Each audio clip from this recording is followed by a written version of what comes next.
We called it Ashlyn for a reason, and it's just me being the most me I've ever gotten with people.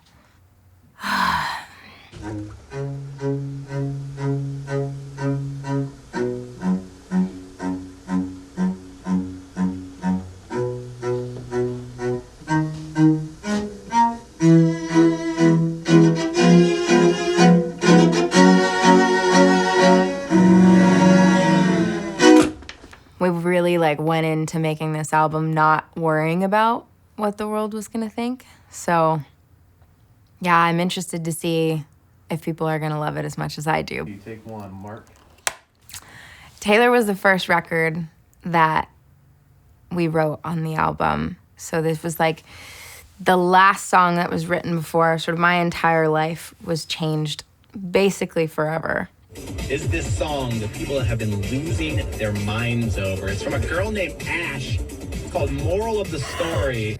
Some mistakes get made, that's alright, that's okay. You can feel that you're in love when you're really just in pain. Some mistakes get made, that's alright, that's okay. In the end, it's better for me. That's the moral of the story.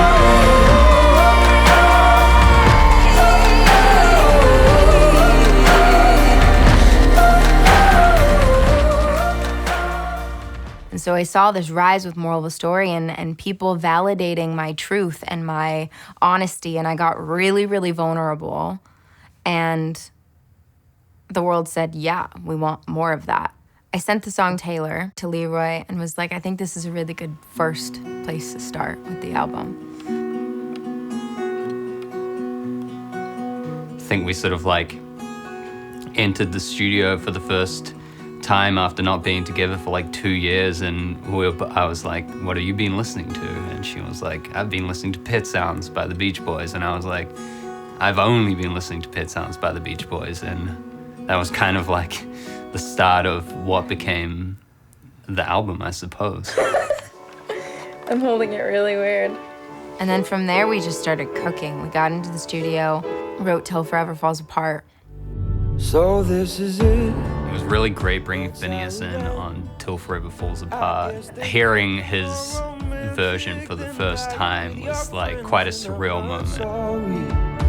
I knew if there were any features whatsoever, they needed to be someone who was a part of my story, someone who knew me and loved me. It just felt like Phineas was the only right person. Till Forever was a song we wrote here on the piano, and then we were separated for weeks. We knew exactly what we wanted to write, and it didn't matter if we were in the studio together day one, doing it over a Zoom session, or writing the songs in the backyard. Yeah. No matter what, we had such a clear vision of the album we wanted to make that we were going to make that album regardless of the way the world was going. Ash and I were both really inspired by the whole Laurel Canyon sound of the 60s and 70s. And we sort of thought to ourselves, what if we could make our own Laurel Canyon here in Sherman Oaks and really soak in the surroundings here and make our version of that in 2020. Hello, Leroy speaking. Hey, what up, man? It's so good. It's so good. For me, it reminds me of what music is all about, right? I think as well, the most important thing was that it was made over such an important time period for you. And if you had been if your life had been based around a touring schedule or all these sort of different release plans, we would have ended up rushing this album and I think missed out on a lot of really important moments in your life that, really make what became your debut album. There's a couple songs on the record that kind of dig back into that relationship that Moral of the Story did. And I didn't really share the full story with the world. Me Without You in particular is a record that really digs into me sort of coming to the realization that I was in a psychologically an abusive relationship. You know, psychological abuse is one of the most common forms of abuse and the least talked about. And it can feel so isolating. And I felt so cut off from myself and from the world. Things like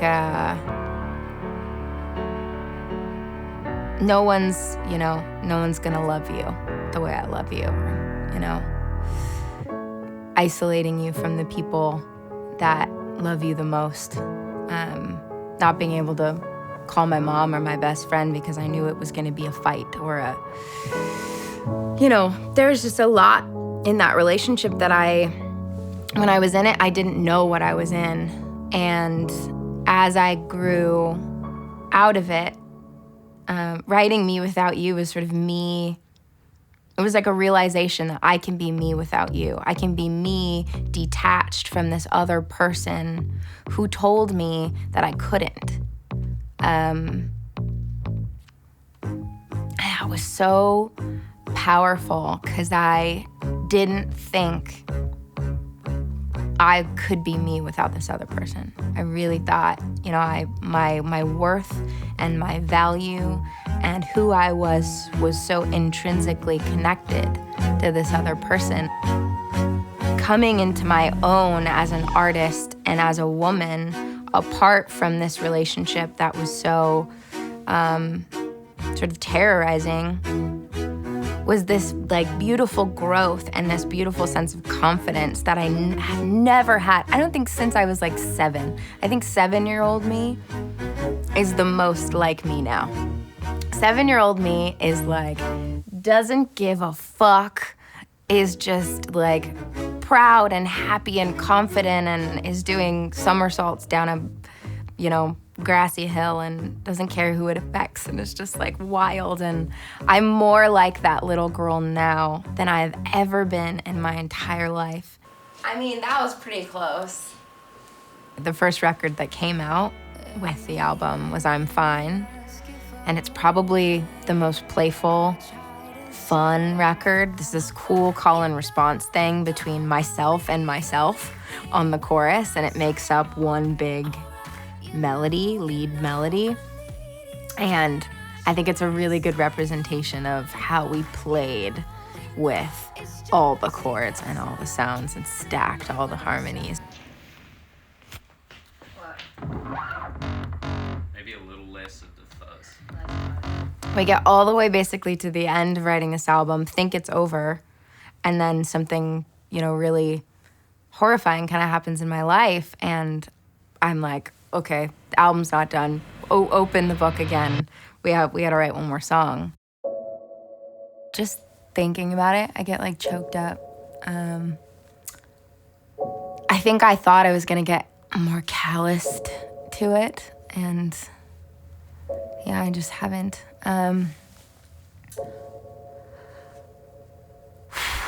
story.